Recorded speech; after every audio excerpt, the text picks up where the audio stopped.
लालची बहू।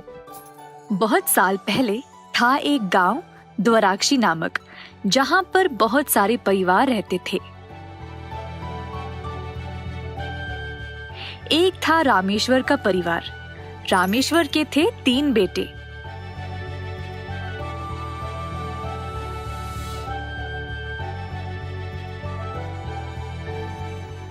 पर एक दिन गांव के मेले में सबसे छोटा बेटा राजू खो गया। तब से रामेश्वर और उसकी पत्नी ने दोनों बेटों को बहुत ही ध्यान से बड़ा किया। दोनों बेटे बड़े हो गए और उनकी शादी की उम्र भी हो चुकी थी। दोनों को अच्छे खासे संबंध आने लगे। अच्छे रिश्ते मिलने के बाद दोनों की शादी बड़े धूमधाम से कर दी गई। दोनों बेटों की अच्छी नौकरियां थी, तो वे सुखी से अपनी अपनी पत्नियों के साथ रह रहे थे। इसी दौरान रामेश्वर ने अपने काम से इस्तीफा दे दिया और सिर्फ घर के मामलों को संभाल रहा था। अचानक से कुछ दिनों से दोनों बहुओं में लड़ाइयां शुरू हो गई।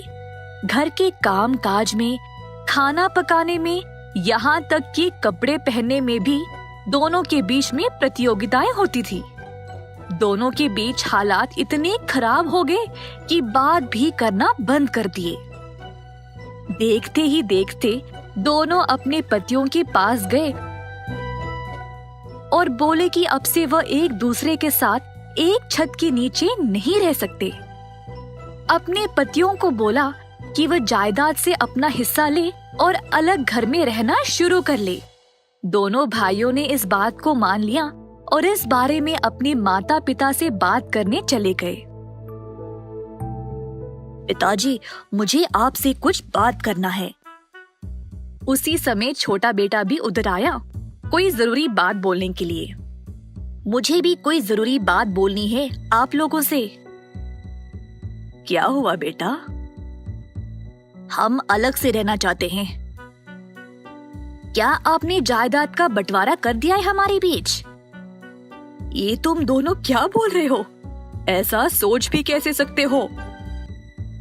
पिताजी, मेरी पत्नी इस घर में बिल्कुल खुश नहीं है।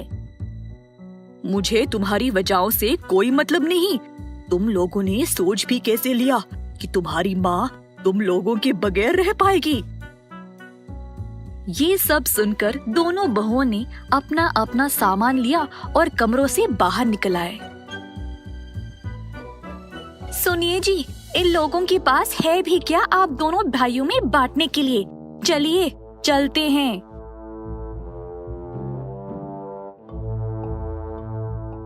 हे भगवान, हमारी किस्मत ही खराब होगी अगर हमें यहाँ रहना पड़ेगा तो।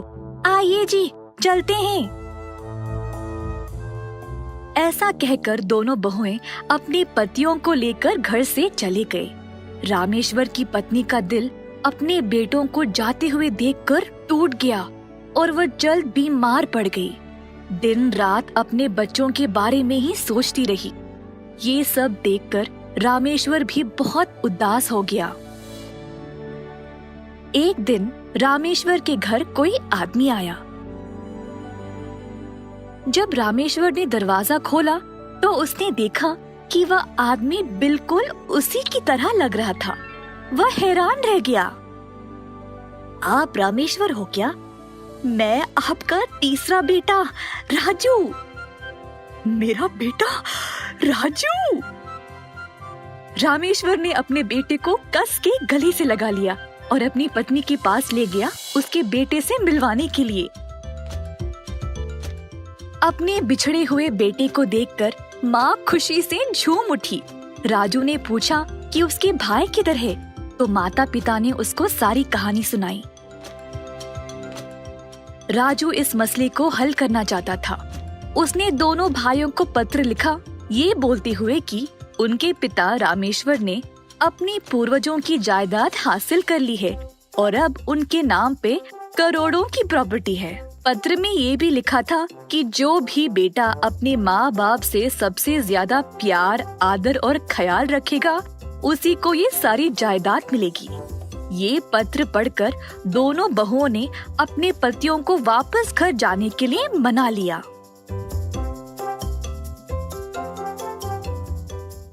ओ पिताजी, आप इतने कमजोर पड़ गए। हाँ पिताजी, आपको पानी चाहिए क्या? आपने दवाई ली? दोनों बहुओं ने माँ बाप की पूरी सेवा की, उनका दिल जीतने के लिए। दोनों भाइयों ने देखा कि कैसे उनकी पत्नियां इतना नाटक कर रही थी और हैरान रह गए। फिर दोनों भाई भी मिलकर अपने माता पिता की सेवा में लग गए। उसी समय राजू घर आया। माँ, पिताजी। बड़े भाई और उनकी पत्नियां राजू को देखकर हैरान रह गए। राजू सबको देखकर खुश हो गया कि उसकी योजना काम कर गई। उसने अपने भाइयों को गले से लगा लिया और वो भी राजू को देखकर खुश थे। दोनों बहुएं मन लगाकर मेहनत करने लगी। उनकी मेहनत देखकर भाइयों ने भी उनकी मदद की। डोसा, चाय, कॉफी सब कुछ अपने सास ससुर के लिए बनाया। दोनों ने घर का सारा काम संभाला बिना किसी झगड़े के, ताकि उनको जायदाद में से हिस्सा मिल जाए। ये सब कुछ माँ, पिता और 3 भाइयों के लिए कुछ नया था। कुछ दिनों बाद पत्नियां अपने पतियों से पूछने लगी कि अब जायदाद का बंटवारा कब होगा। दोनों बेटे गए अपने पिता से सवाल करने के लिए। मैं अपनी सारी जायदाद अपने सबसे छोटे बेटे राजू को दूंगा। हमारे बुढ़ापे में जब हम कमजोर हो गए थे, सिर्फ राजू हमें बचाने आया और तुम लोग वापस यहाँ इसीलिए आए ताकि तुमको जायदाद में हिस्सा मिल जाए। पर राजू, उसको सिर्फ हमारी चिंता थी। सच में क्या शर्म की बात है। तुम्हारी वजह से मैंने अपने माता पिता को ऐसे छोड़ दिया जिन्होंने मुझे पाल पोस कर बड़ा किया। जो काम हमको करना था वो हमारे बिछड़े हुए भाई ने कर दिखाया। हमें छोटे की बुद्धि नहीं थी। पिताजी, अब से हम भी आप दोनों का ख्याल रखेंगे और आपको कभी नहीं छोड़ेंगे। हमें जायदाद में से हिस्सा मिले या नहीं, तब भी हम आपको नहीं छोड़ेंगे। हमारी पत्नियों को हमारे साथ अगर रहना है तो रह सकती है, नहीं तो नहीं। बहुओं के पास अब कोई और रास्ता नहीं रहा, तो उन्होंने भी अपनी लड़ाई सुलझा ली और अपने सास ससुर से माफी मांग ली। उस दिन से दोनों बहुएं अच्छे से और खुशी से रहने लगे और अपने घर के बड़ों का आदर भी करने लगे। रामेश्वर का परिवार फिर से एक हो गया। राजू के लिए भी एक अच्छी सी लड़की ढूंढकर उसकी शादी भी धूमधाम से कर दी गई। अंत में पूरा परिवार सुखी से रहने लगा।